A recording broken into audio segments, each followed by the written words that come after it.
Today's gonna be Am I the Asshole Part 2. So let's just get into this. Am I the asshole for telling my friend about his potential real dad?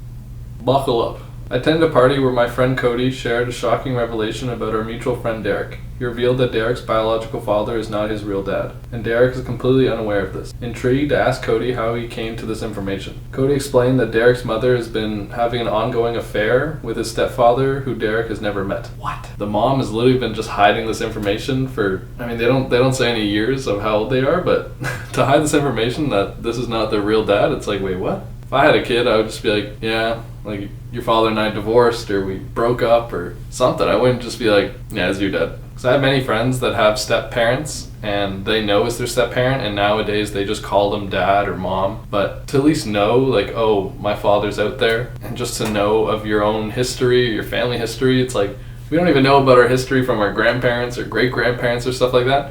So at least to know about your mom and dad, I feel like you deserve that at least. Cody disclosed that his mother is fully aware of the situation. To my astonishment, Cody showed me a picture of his stepfather, and to my surprise, Derek bears a striking resemblance to him. Wait, what? So Cody's stepfather is Derek's real dad. This is not a nice friend. What the hell? That is, now seeing it like that, that's like a whole, I don't even know what to take of that. The one friend's stepdad is the other friend's real dad, and the one kid doesn't know this whole unwinding. They ended off saying it's been 8 years and he still hasn't told his friend. Yeah, you're an asshole. That is, I guess Derek's just not even like wondering about it, and just like, yeah, that's my dad. Yeah, my mind is messed up. That just broke my brain. First one of the day, I'm freaking speechless. I don't even know what to make of that. The one friend's stepdad is the other friend's real dad, and that friend doesn't know about it, but everyone else on over here knows about it.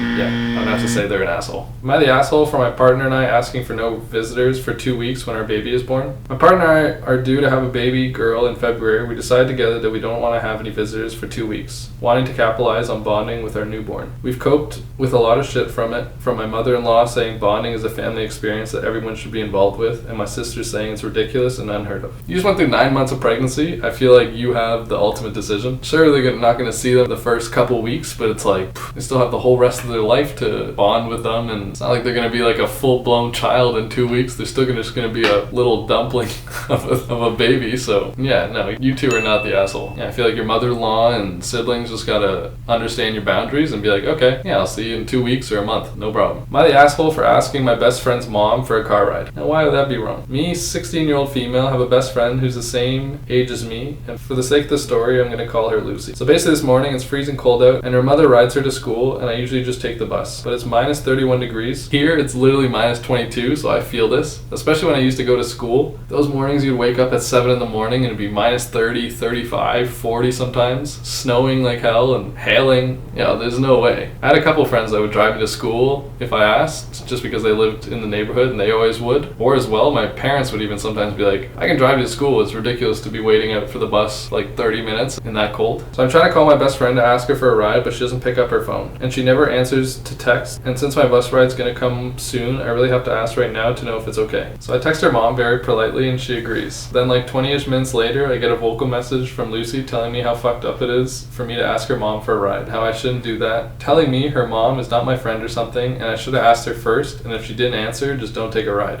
So I gently told her I'm sorry, but I tried to call her, but she's still mad. Am I the asshole? Like you said, it was literally minus 31 outside. And like you said that you did text and call her, but there was no response. Are you the asshole? No, I wouldn't say you're an asshole for doing that. I mean, it's the thing that you didn't have like a prior conversation, or you didn't mention that you've done this before and her mom has drove you, no problem. So maybe it was like a first thing and Lucy was just like, what? Why are you texting my mom to drive you? Like, get to school on your own. So I wouldn't say you're an asshole, but I'd just say it's like a little weird. But then it's the same thing that it was minus 31. So you're just like, yo, could I get a ride? Like, there's no way I want to walk to school and then take a bus, or walk to the bus stop and then take the bus in this weather. So in those conditions, I say it's fine. I just say it's just a little weird, even though it's your best friend's mom, to be like, yo, can you drive me? Am I the asshole for refusing when my sister asked me to cut my hair short for her wedding?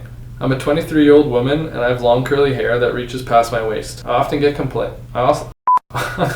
compliments because I take good care of my hair. It attracts attention wherever I go. My older sister, who by the way criticizes everything I do and makes subtle jabs and snide comments to put me down every time we're gathered together. They say I keep my hair that way because I enjoy the attention, which is wrong, but I try not to engage in petty arguments with her. I have a strained I have a strained relationship with her. We've had arguments because she thinks I always steal the attention away from her, even though I've always tried to accommodate her sensitivities. Now that it's her wedding, I had to change the dress I was planning on wearing a second time because she thought it would steal the attention away from the bride. So I chose a simpler dress. Now she's demanding I cut my hair short because she thinks everyone will be focusing on me and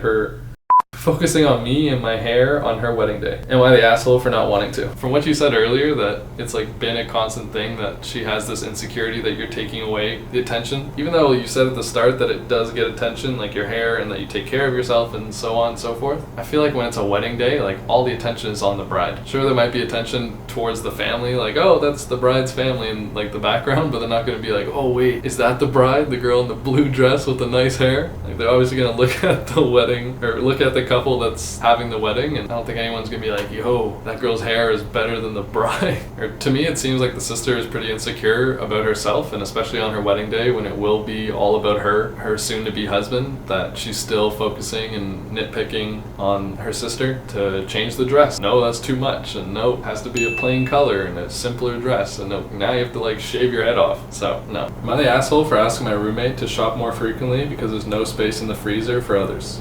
I'm a 19 female in college living with 4 other roommates, as we all pretty much eat microwavable food that goes in our freezer. I can relate to this so much. In my first year of college, my roommate and I, we only ate freezer food or microwavable food, and I couldn't even imagine having 5 people share one fridge, because that will not work out. We have a very small freezer, and for the first half of the year, it wasn't that bad to fit stuff in, because our 4th roommate wasn't really using it, and we all shopped lightly. Recently I noticed that our freezer is literally packed to the point that it won't close. I've noticed that it's food that are all kept there for weeks without eating. Okay, yeah, that's already not off to a good start. So it's the thing that you had 4 people and it was working perfectly, and now this one person comes back and starts shopping, and now it's just literally they're taking up the whole thing. I texted the group chat to ask them to reorganize and consider other people's space when shopping for groceries, or for them to eat within the next week. My roommate said I'll eat half of my stuff in the next week and then brushed off my request. It's the thing that you tried to have communication and this person's like, yeah, no, I'm just keep doing what I do and I'll eat my half. I'll eat some of it.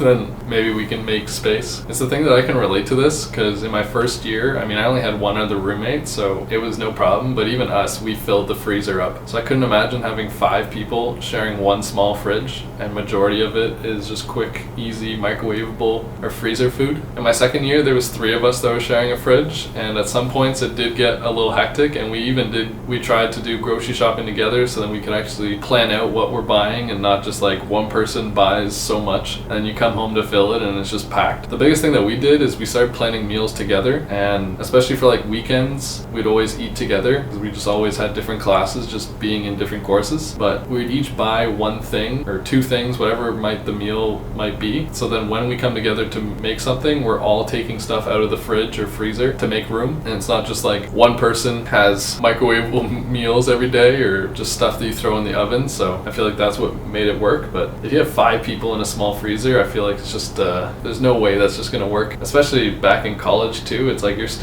like first time living on your own and figuring out your own kind of routines and stuff, and maybe you're just used to like your parents cooking, so it's like you don't even think about, oh, freezer space. So when you go grocery shopping, you just go off and buy every single thing possible, and you're like, oh, I like this and that, and you come home and then just take the whole freezer, because afterwards they say that they don't know what to do and they're gonna have to start eating fresh food because the roommate doesn't want to change. So yeah, I feel like you all need to start maybe going grocery shopping together, or just like organizing some type of routine that it's like, no, okay, we only can fit like 10 boxes of something, or say 3 pizzas. I don't know what they're buying, but you should have some type of like, okay, you can't come home with like 6 pizzas and 4 boxes of chicken strips and then just think you can take the whole freezer. But yeah, back in college, in your first years and stuff, it's tough to even have that level of communication, confrontation, all that stuff, because everything is still so new. So I can relate. So no, I would not say that you're the asshole in this situation. You're trying to fix the problem and come to some resolution, but clearly the one roommate's like, yeah, no,